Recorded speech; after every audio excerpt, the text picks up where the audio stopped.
Hi students, triple column cash ബുക്കാണ് ഞാൻ പറയാൻ ഉദ്ദേശിക്കുന്നത്. മുന്നേ ഞാൻ 2 വീഡിയോ ചെയ്തിട്ടുണ്ട്, സിംഗിൾ കോളം ക്യാഷ് ബുക്കിൻ്റെതും ഡബിൾ കോളം ക്യാഷ് ബുക്കിൻ്റെതും. Single column cash book cash ബുക്കിൻ്റെ എമൗണ്ട് കോളത്തിൽ വരുന്ന വ്യത്യാസത്തിൻ്റെ അനുസരിച്ചിട്ടാണ് സിംഗിൾ കോളം അല്ലെങ്കിൽ ഡബിൾ കോളം ട്രിപ്പിൾ കോളം എന്നൊക്കെ പറയുന്നത്. അപ്പോൾ സിംഗിൾ കോളം ക്യാഷ് ബുക്കിൽ ഒറ്റൊരു എമൗണ്ട് കോളം മാത്രമേ ഉണ്ടായിരിക്കുള്ളൂ, ഈ ഒരു ക്യാഷ് കോളം മാത്രം. അതേസമയം ഡബിൾ കോളം ക്യാഷ് ബുക്കിൽ ക്യാഷ് കോളവും ബാങ്ക് കോളവും ഉണ്ടായിരിക്കും. ട്രിപ്പിൾ കോളം ക്യാഷ് ബുക്കിൽ discount column, cash column, bank column, അതായത് എമൗണ്ട് 3 കോളമായിട്ടാണ് ഉണ്ടായിരിക്കുക. അത് ഡെബിറ്റ് സൈഡിലും ഉണ്ടായിരിക്കും, ക്രെഡിറ്റ് സൈഡിലും ഉണ്ടായിരിക്കും. അപ്പം നമുക്ക് ഇതെങ്ങനെയാണ് ചെയ്യുക, എങ്ങനെയാണ് കോളം വരികയെന്ന് ആദ്യം നോക്കാം. ക്യാഷ് ബുക്ക് ഹെഡിങ് കൊടുക്കണം, ട്രിപ്പിൾ കോളം ക്യാഷ് ബുക്ക്, അല്ലെങ്കിൽ ബ്രാക്കറ്റ് ട്രിപ്പിൾ കോളം ഇട്ടാൽ മതി. പേജിനെ 2ആയിട്ട് ഡിവൈഡ് ചെയ്യുക, ഡെബിറ്റ് സൈഡും ക്രെഡിറ്റ് സൈഡും. ഡെബിറ്റ് സൈഡിൽ റിസീറ്റ് സൈഡാണ് ഡെബിറ്റ് സൈഡ്. അവിടെ ഡേറ്റ് കോളം ഉണ്ടായിരിക്കും, particulars column, LF, discount allowed, cash, bank. Discount allowed ആണ് ഇവിടെ വേണ്ട, ഇത് റിസീറ്റ് സൈഡ് ആണെങ്കിലും ഡിസ്കൗണ്ട് അലൗഡ് ആണ് കൊടുക്കേണ്ടത്. Then date column, particulars column, LF, discount received, cash and bank. ഇത്രയാണ് കോളം വരുന്നത്. നമുക്ക് ട്രാൻസാക്ഷൻ നോക്കാം. September 1, 2020 September 1 cash in hand തന്നിട്ടുണ്ട്. ക്യാഷ് ഇൻ ഹാൻഡ് എന്ന് പറയുമ്പോൾ എക്സിസ്റ്റിംഗ് ബിസിനസ് ആണ്.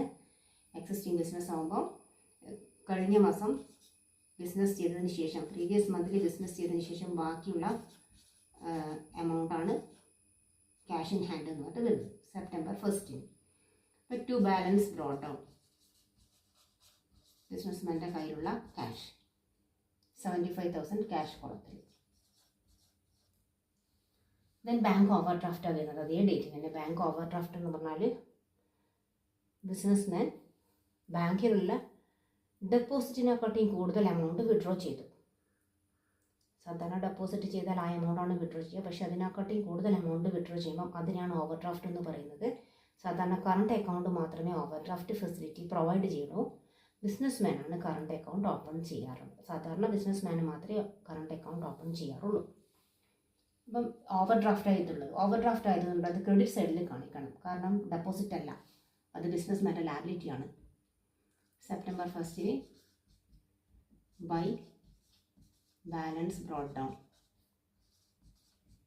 ബാങ്ക് കോളത്തിൽ 35,000. ദെൻ പെയ്ഡ് വേജസ് കൊടുത്തു. ഒന്നും പറഞ്ഞിട്ടില്ലെങ്കിൽ ക്യാഷ് ആയിട്ടാണ് പേയ്മെൻറ്റ് നടത്തിയിട്ടുണ്ടാവുക. Wages account debit to cash ആണ് ജേണൽ എൻട്രി. പേയ്മെൻറ്റ് സൈഡിൽ ബൈ വേജസ്, ക്യാഷ് കോളത്തിൽ 2,000. ദെൻ ക്യാഷ് സെയിൽസ് നടത്തിയ journal entry cash account debit to sales ആണ്. അപ്പം റെസീറ്റാണത് 5th ടു സെയിൽസ്. പക്ഷേ എമൗണ്ട് എഴുതുമ്പോൾ ശ്രദ്ധിക്കണം, കാരണം തൊട്ട് താഴെ ഇവിടെ അലൗഡ് ക്യാഷ് ഡിസ്കൗണ്ട് എന്ന് പറഞ്ഞിട്ടുണ്ട്. ക്യാഷ് ഡിസ്കൗണ്ട് അനുവദിച്ചു എങ്കിൽ ഡിസ്കൗണ്ട് കഴിച്ചിട്ടുള്ള പൈസ മാത്രമേ കസ്റ്റമർ നമുക്ക് ബിസിനസ്മാന് കൊടുക്കേണ്ടതായിട്ട് വരുന്നുള്ളൂ. അപ്പോൾ 70,000 സെയിൽസ് നടത്തി 1,000 ഡിസ്കൗണ്ട് കൊടുത്താൽ ബാക്കി 69,000 മാത്രമേ കിട്ടേണ്ടതായിട്ട് കസ്റ്റമർ തരേണ്ടതായിട്ടുള്ളൂ. അപ്പോൾ നമുക്ക് ഇതിൽ 69,000 ആയിരിക്കും കിട്ടിയിട്ടുണ്ടായിരിക്കുക. ക്യാഷ് സെയിൽസ് ആയതുകൊണ്ട് ക്യാഷ് കോളത്തിൽ 69,000 ഇട്ട് കൊടുക്കുക. ആ ഡിസ്കൗണ്ട് 1,000 ഡിസ്കൗണ്ട് കോളത്തിൽ ഇട്ട് കൊടുക്കണം, ഡിസ്കൗണ്ട് അലൗഡ് ആണ്. Next cash deposited into bank, ബാങ്കിലേക്ക് ക്യാഷ് ഡെപ്പോസിറ്റ് ചെയ്തു. Bank account debtor to cash ആണ് ജേണൽ എൻട്രി. ഇവിടെ ക്യാഷ് കോളവും ബാങ്ക് കോളവും ഉള്ളത് കൊണ്ട് 2 സൈഡിലും അത് പോസ്റ്റ് ചെയ്യണം. 2 സൈഡിലും പോസ്റ്റ് ചെയ്യുമ്പം അതിനെ കോൺട്രാ എൻട്രി എന്നാണ് പറയാം. Either side of the cash book post ചെയ്യുകയാണെങ്കിൽ കോൺട്രാ എൻട്രി. അപ്പം journal entry 10th by bank, cash കോളത്തിൽ 40,000. Then 10th to cash, bank കോളത്തിൽ 40,000. കോൺട്രാ എൻട്രി ആയതുകൊണ്ട് ലെഡ്ജർ ഫോളിയോ കോളത്തിൽ സി ഇട്ട് കൊടുക്കും. Next September 15 goods purchased payment by cheque. Goods വാങ്ങിയാൽ purchase account after to, ഇവിടെ ചെക്ക് കൊടുത്തത് കൊണ്ട് ബാങ്കാണ് വരിക. Purchase account after to bank 20,000 അതിൽ പറഞ്ഞിട്ടുള്ളത്.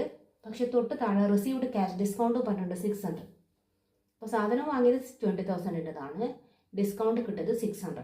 അപ്പോൾ 600 കഴിച്ചിട്ട് ബാക്കി മാത്രമേ നമ്മൾ കൊടുക്കേണ്ടതായിട്ട് വരുള്ളൂ.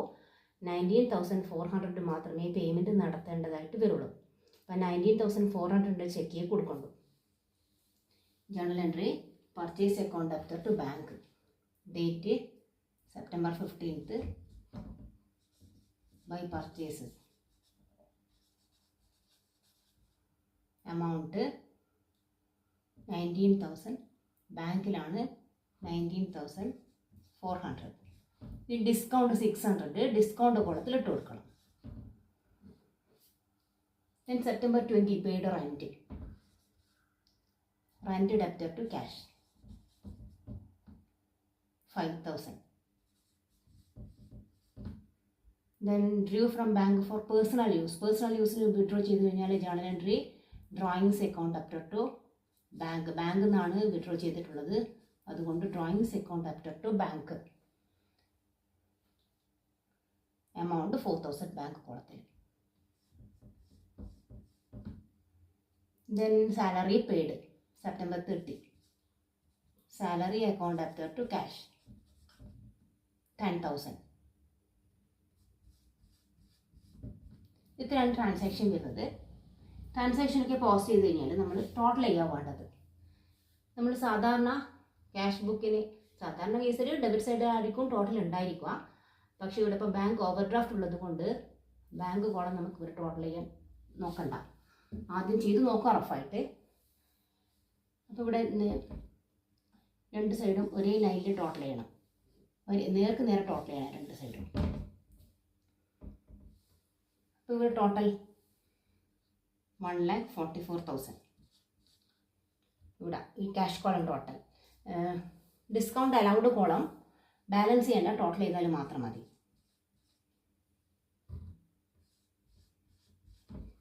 ഇതിപ്പം 1,44,000 ഇവിടെ ടോട്ടൽ വരുന്നത്.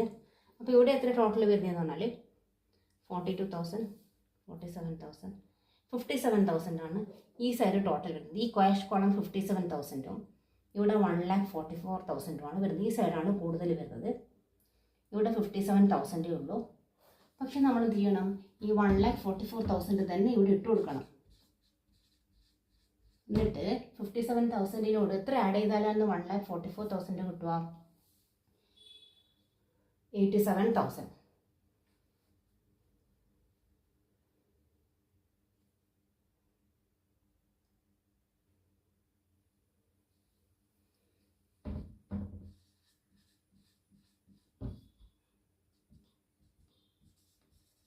ബാലൻസ് ക്യാരി ഡൗൺ എന്ന് പറഞ്ഞിട്ട് 87,000 ഇവിടെ ഇട്ട് കൊടുക്കുക.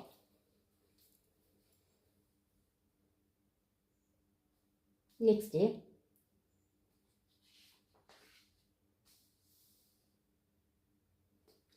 ബാങ്ക് കോളം ആഡ് ചെയ്യണം. ബാങ്ക് കോളം നമുക്ക് ഓവർ ഡ്രാഫ്റ്റ് ഉള്ളത് കൊണ്ട് ക്രെഡിറ്റ് സൈഡ് നമുക്ക് ആദ്യം ആഡ് ചെയ്യാം, കാരണം ക്രെഡിറ്റ് സൈഡിലാണ് കൂടുതലുള്ളത്. ക്രെഡിറ്റ് സൈഡ് 35,000 ഉണ്ട്.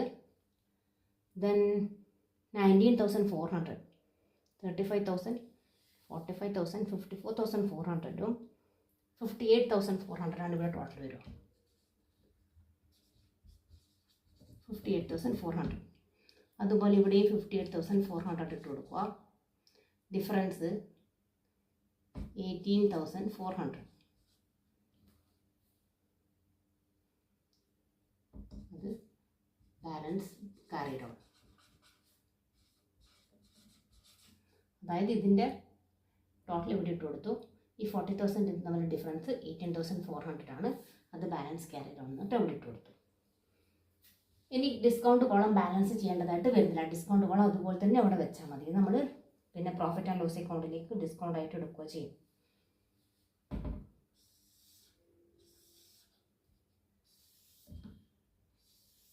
ഇനി ഈ ബാലൻസ് ക്യാരി ഡൗൺ നെക്സ്റ്റ് ഡേറ്റിന് October 1 to balance brought down എന്ന് പറഞ്ഞിട്ട് ഇവിടെ ഇട്ട് കൊടുക്കുക. കാരണം ഈ ക്യാഷ് ഉപയോഗിച്ചിട്ടാണ് ഇനി നെക്സ്റ്റ് മന്ത് ബിസിനസ് ചെയ്യുക. 87,000. ഈ ബാലൻസ് ക്യാരി ഡൗൺ ഓപ്പോസിറ്റ് സൈഡിൽ October 1 by balance brought down എന്ന് പറഞ്ഞിട്ട്